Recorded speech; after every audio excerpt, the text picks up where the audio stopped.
Hello everyone, welcome back. This time we're going to be talking about ethical decision making. Ethics!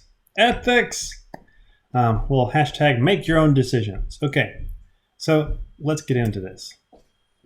Now, all of you hopefully have read some of those articles about engineering disasters. Engineering disasters happen because sometimes it's an accident, sometimes it's just things went out of hand, and other times because someone made a very poor ethical decision to do something that was cheap rather than the right way. Now, you have to make a lot of decisions with very far-reaching consequences. So you gotta make sure those decisions are ethical. And you can't just make decisions willy-nilly. You can't just say, well, we're gonna do this because I wanna do it.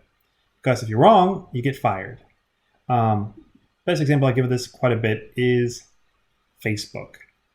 Okay, so Mark Zuckerberg, also the guy who created Facebook.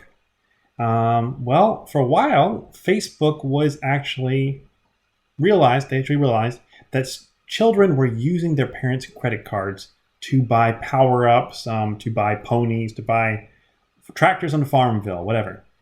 They were actually termed this friendly fraud. Facebook did. They said it was friendly fraud because it wasn't fraud by another individual, it was just by the children, so it's okay. And they did nothing to curb this. They were more or less encouraging it by making it little pop-ups, making it very easy for these children to use their parents' credit cards to get what they wanted. And sometimes it ended with several hundred dollars of charges to a parent's credit card. Now, eventually, people found out about this. Facebook got roasted. And what happened? Well, Mark Zuckerberg came out and he didn't say, I'm stepping down. He didn't say, I've lost my job. No, he said, you know what? We had a process we were using to make this decision. We've realized there's some issues in that. We have changed the process so we won't make this mistake again. He stood behind this shield of process and it worked. He still has his job. Facebook's still around. However, while you're an engineer, you need to make sure that you have a process too, because if you make a mistake, well-meaning but a mistake, you need to follow the process to reach your outcome. Okay, that being said, what is ethics? Now you're probably like, well, that's what's right and wrong. And you're close. The Greeks defined ethics as what people should do.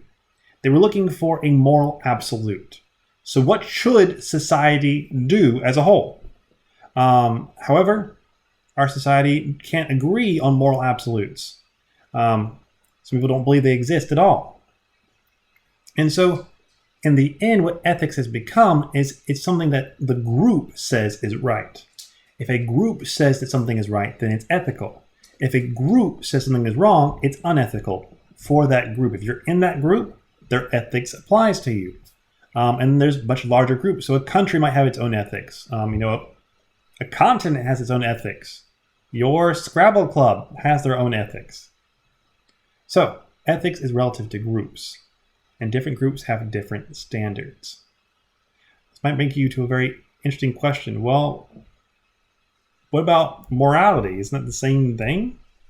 Well, we'll figure that out next time. So with that, see you later.